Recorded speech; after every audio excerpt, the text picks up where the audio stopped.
Good morning students. My self doctor Vishal Tiwari. Students, आज का जो हमारा टॉपिक है वह है गुहिलों का अभ्युदय। गुहिल कौन थे, कहाँ से आए, या वो सिर्फ एक नाम था या फिर बहुत से जातियाँ वगैरह थी, क्या था, कौन थे, इसके बारे में हम लोग इस टॉपिक के अंदर जानेंगे।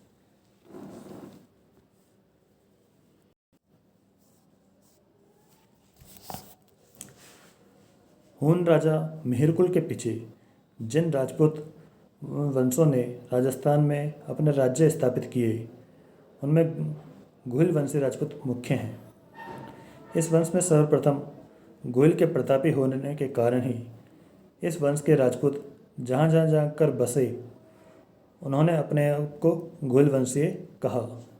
संस्कृत लेखों में इस वंश के लिए गुहिल, गुहिल पुत्र, गोबिल पुत्र, गुहिलोत, गोहिल्य शब्दों का प्रयोग किया गया है। भाषा में इन्हें गुहिल, गोहिल, गहलोत और गिहलोत कहते हैं। भाषा का गोहिल रूप संस्कृत के गोबिल और गोहिल्य से बना है। अब बात करते हैं गुहिलों की उत्पत्ति। गुहिलों के आदि निवास स्थान तथा उत्पत्ति के विषय में कई भ्रांतियाँ प्रचलित है। अबुल फजल ने सरकार अजमेर के प्रसंग में मेवाड़ के गुहिलों को ईरान के बादशाह नौसेरवा आदिल का संतान होना लिखा है। इसी आधार पर मासिरुल उमरा में तथा बिसातुल गुनाइम के कर्ताओं ने मेवाड़ के गुहिलों को नौरसवा के वंशज मानकर यह लिखा है कि जब नौरसवा जीवित था तो उसके पुत्र नौसेजाद ने, जिसकी माता रूस के केसर की पुत्री थी, अपना प्राचीन धर्म छोड़कर ईसाई धर्म स्वीकार किया और वह बड़ी सेना के साथ हिंदुस्तान में आया। यहाँ वह फिर अपने पिता के साथ लड़ने को ईरान पर चढ़ा और वह वहाँ मारा गया। उसके संतान हिंदुस्तान में ही रही। उसके वंश में गुहिल हैं। कर्नल टॉड ने राजपूतों को विदेशियों की संतान मानने के पक्ष में पुष्टि में फारसी तारीखों के वर्णन को ठीक माना और जैन ग्रंथों के आधार पर यह धारणा बनाई थी कि वल्लभी के शासक शिलादित्य के समय जो कनकसेन 144 ईस्वी के पीछे हुआ था, विदेशियों ने वल्लभी पर 524 ईस्वी के में आक्रमण कर उसे नष्ट कर दिया। उस समय शिलादित्य की रानी पुष्पावती ही जो कि अम्बा भवानी की यात्रा के लिए गई हुई थी, बच पाई थी। उसी ने गुहदत्त को जन्म दिया, जो आगे चलकर मेवाड़ का स्वामी बना। स्मिथ ने भी गुहिलों को विदेशी होना बताया, जबकि वीर विनोद के लेखक कविराज श्यामलदास ने यह तो स्वीकार कर लिया कि गुहिल वंश वल्लभी से मेवाड़ में आया, परंतु उन्होंने शिलादित्य के समय में वल्लभी पतन की टॉड की दलील से मतभेद प्रकट करते हुए यह लिखा है कि उस समय वल्लभी में कोई दूसरा राजा होगा, जिसके मारे जाने के बाद उक्त खानदान की बड़ी शाखा, जिसमें गुहिलों और बापा हुए, का मेवाड़ के अरवली पहाड़ में आकर छुपी। वल्लभ की गुहिल शाखा को मान्यता देने के साथ कविराज ने इनको क्षत्रियों की 36 शाखा के अंतर्गत बताया है। डॉक्टर ओझा ने कर्नल टॉड की इन सभी धारणा को कपोल कल्पित बताया, क्योंकि ईस्वी सन 144 में सौराष्ट्र का स्वामी कनकसेन नहीं, किंतु क्षत्रप वंशीय राजा रुद्रदामा था। इसी तरह उनका कहना है कि कनकसेन की 5वीं पीढ़ी में विजयसेन का होना तथा नौसेजात के हिंदुस्तान में आने की मान्यता प्रमाण शून्य है। वह तो बगावत करने पर ईरान में ही मारा गया था। ऐसी स्थिति में भारतवर्ष में उसका आना निराधार है। इन आधारों से डॉक्टर ओझा टॉड का मत अस्वीकार करते हुए यह लिखते हैं कि यदि वल्लभी का पतन टॉड के अनुसार 524 ईस्वी में माना जाए तो शिलादित्य का यवनों के विरुद्ध युद्ध में मारा जाना, रानी पुष्पावती का मेवाड़ में आना और गुहा का वहाँ जन्म होना तिथि क्रम से असंगत है। यह तो प्रमाणित है कि नौसेरवा ईरान के तख्त पर 531 ईस्वी में बैठा था, तो फिर टॉड द्वारा दी गई उपयुक्त घटनाएं 584 ईस्वी के में कैसे हो सकती है। ऐसी स्थिति में नौसेजाद या महावान के वंश में न तो वल्लभी के राजा ही हो सकते हैं और न ही गुहिल वंश का होना ही सिद्ध होता है। इन दलीलों से डॉक्टर ओझा गुहिलों को विदेशियों से उत्पन्न नहीं मानते।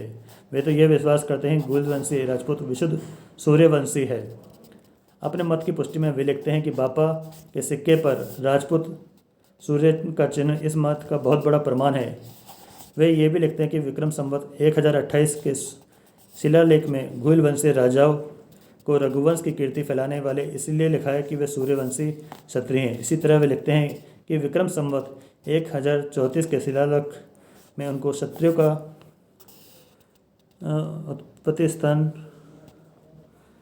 बताना, विक्रम संवत 1342 के समर सिंह लेख में उनको मूर्तिमान छात्र धर्म कहना, विक्रम संवत 1485 के लेख में उनके लिए क्षत्रिय वंश मंडन नमनी शब्द का प्रयोग करना, विक्रम संवत 1557 के रायमल के लेख में उनको सूर्यवंशी क्षत्रिय लिखना आदि प्रमाण उदयपुर के राजवंश का सूर्यवंश होना सूचित करते हैं।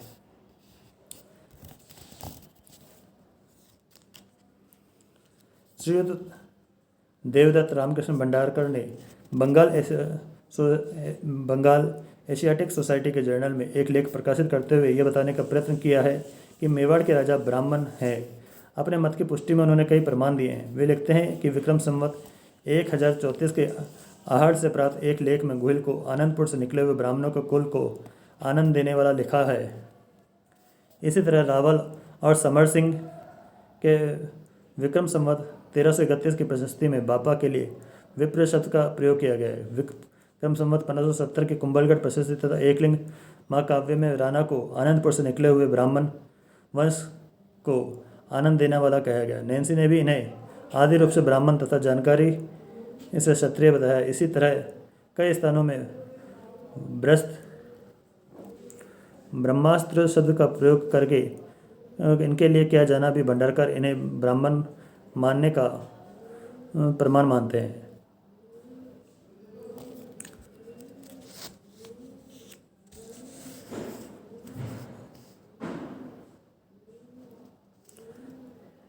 कुछ समय पूर्व कुंभलगढ़ प्रशस्ति की द्वितीय पट्टिका का खोया हुआ पूरा पाठ्यांश प्राप्त हुआ, जिसको मैंने बिहार रिसर्च सोसाइटी जर्नल में संपादित किया। इसके संपादन से मैं इस नतीजे पर पहुंचा कि गुहिल वंशीय शासक ब्राह्मण वंशी तो थे, क्योंकि महाराजा कुंभा ने बड़ी छानबीन के बाद अपने वंश के संबंध में स्पष्ट रूप से ब्राह्मण वंशी होना अंकित करवाया था। अभाग्यवश इस पट्टिका के पीछे से नष्ट करवा दिया गया, परंतु इसका सभी पद्यांश प्रशस्ति संग्रह में सुरक्षित बना रहा, जिससे इस वंश के ब्राह्मण वंश से माने जाने में 15वीं शताब्दी तक कोई संदेह नहीं रह जाता। वैसे भी ये बात स्पष्ट है कि प्राचीन भारतीय शासकों वंशों में कनव, शुंग आदि वंश ब्राह्मण वंशी थे, जिन्होंने अपने प्रताप से प्रतिष्ठित शासकों में स्थान प्राप्त कर लिया था। यदि ये वंश ब्राह्मण वंशी थे तो नागदा के गुहिलों को ब्राह्मण वंशी होना कोई आश्चर्य की बात नहीं है। बापा को हरित द्वारा जो ब्राह्मण थे राज्य प्राप्त होने की कथा भी बापा का ब्राह्मण वंश से होना प्रमाणित करता है। नैन्सी द्वारा लिखित कथा, जिसमें विजयादित्य का बापा पोषण करना और उनकी 10 पीढ़ी तक राजाओं को ब्राह्मण धन के आचार का पालन करना आदि इन्हें ब्राह्मण वंश से प्रमाणित करते हैं। इससे एक बड़े महत्व की बात है कि 12वीं शताब्दी के पहले किसी लेख में स्पष्ट रूप से गुहिलों को सूर्यवंशी नहीं लिखा है। सूर्यवंशी या क्षत्रिय लिखने की परिपाटी चित्तौड़ के 1278 के चित्तौड़ के लेख के आसपास अपनाई गई प्रतीत होती है। आगे चलकर 28वीं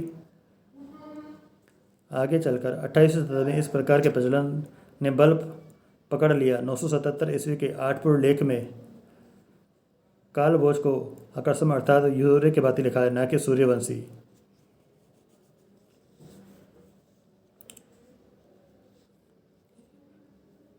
यह तो निर्विवाद है कि 7वीं शताब्दी से 17वीं शताब्दी तक भी गुहिल वंशी अपने आप को ब्राह्मण वंशी मानते रहे और इसीलिए इनके लिए प्रशस्तिकार विप्रकुल आदि शब्दों का स्वतंत्रता से प्रयोग करते रहे।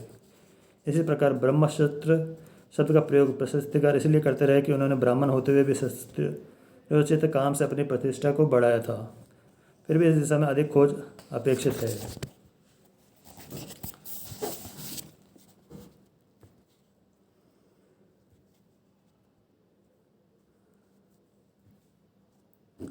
अब बात करते हैं गुहिलों का राजस्थान में विस्तार कहाँ कहाँ से हुआ है। तो ऐसा अनुमानित होता है कि प्रारंभ में गुहिल मेवाड़ में शक्तिशाली बने और तदंतर इसी वंश के अन्य प्रतिभाशाली व्यक्ति राजस्थान के तथा अन्य भागों में जा जाकर बस गए। क्योंकि गुहिल इनमें सबसे अधिक प्रभावशाली था, इनके वंशज जहाँ जहाँ जाकर बसे और जहाँ जहाँ उन्होंने अपने राज्य स्थापित किए, उन्होंने अपने आप को गुहिल वंश से ही माना। उन्होंने अपने वंशक्रम को भी गुहिल से ही प्रारंभ किया। 7वीं शताब्दी से लेकर 15वीं शताब्दी तक उन्होंने मिलने वाले शिलालेखों और ताम्रपत्रों से इन्हीं विभिन्न शाखाओं के विषय में हमें जानकारी प्राप्त होती है। रावल समर सिंह के समय विक्रम संवत 1331 ईस्वी की चित्तौड़ की प्रशस्ति से गुहिल वंश की अनेक शाखाओं के होने का बोध होता है। मोनोत नैन्सी ने भी अपनी ख्यात में गुहिलों की 24 शाखाओं का जिक्र किया है। कर्नल टॉड ने भी उनके गुरु ज्ञानचंद्र के मांडल के उपसारे के संग्रहालय के आधार पर गुहिलों की 24 शाखाओं को माना है, जिनकी नामावली में नैन्सी की नामावली से यह यत्र तत्र भिन्नता है। इनमें कल्याणपुर के गुहिल, वागड़ के गुहिल, चाटसू के गुहिल, मालवा के गुहिल, मारवाड़ के गुहिल, धोड़ के गुहिल और मेवाड़ के गुहिल अधिक प्रसिद्ध है। कल्याणपुर के गुहिल। कल्याणपुर से प्राप्त 7वीं शताब्दी के ताम्रपत्रों से प्रमाणित होता है कि गुहिल वंशी राजा पद्र ने एक शिवालय का निर्माण कराया। उसी शाखा में देव, गण, भावहित, भेती आदि कई शासक हुए। चाटसू के गुहिल।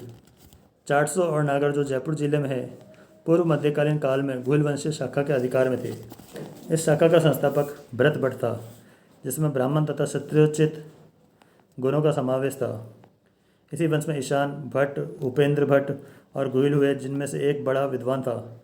गुहिल का पुत्र बड़ा धर्मात्मा था, जिसने नगर में शिव के अभिषेक के लिए धर्म प्राप्ति के लिए एक बावली का निर्माण करवाया था। धनिक के बाद इस वंश के कई प्रतापी शासक हुए, जिनमें आहुक, कृष्णराज, शंकरगन, नागभट्ट द्वितीय, हर्ष आदि मुख्य हैं। बात करते हैं मालवा के गुहिल की। जैसा कि हमने ऊपर पढ़ा है, भरतभट्ट और गुहिल वंशी राजाओं का अधिकार प्रारंभ में 400 के आसपास था। वे कालांतर में मालवा की ओर आकर बस गए।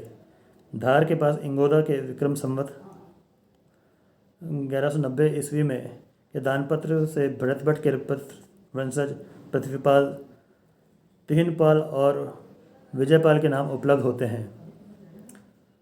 संभवतः परमारों और सोलंकियों के संघर्ष के लाभ उठाकर इन राजाओं ने मालवा के क्षेत्र के कुछ भागों पर अपने अधिकार स्थापित कर लिया। और जब कुमारपाल ने परमार बल्लाल को विक्रम संवत 1208 ईस्वी में परास्त किया, फिर से मालवा पर अपना अधिकार स्थापित कर लिया, तब यहाँ की गुहिल शाखा के शासक कुमारपाल मालवा के सामंत बन गए।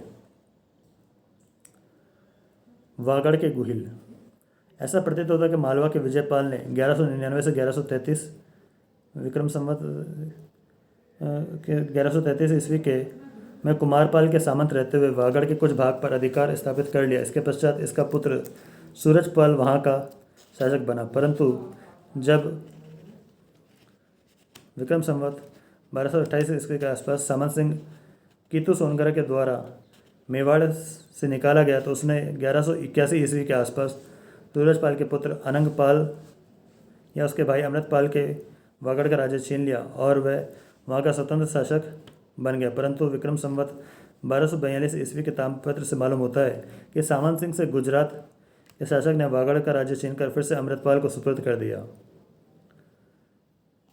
कुछ समय तक वागड़ गुजरात का अधीन इस शाखा के द्वारा बना रहा, परंतु कुछ लेखों में प्रमाणित होता है कि मेवाड़ के गुहिल वंशीय जयसिंह और तत्पश्चात सिंहड़ ने 12वीं सदी में वागड़ पर अपना अधिकार स्थापित किया। क्योंकि ये गुहिल मेवाड़ के आहड़ से आए थे, इसलिए आहाड़ा कहलाए। डूंगरपुर राज्य की ख्याति संभवतः इसी आधार पर सिंहड़ को डूंगरपुर राज्य का संस्थापक मानती है।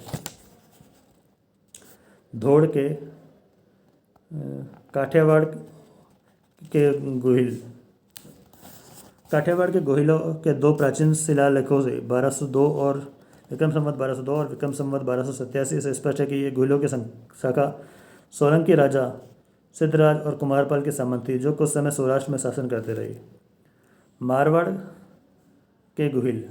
मारवाड़ में गुहिल वंशी राजपूत बसे थे, जिन्हें 14वीं शताब्दी में स्थान ने पराजित किया था।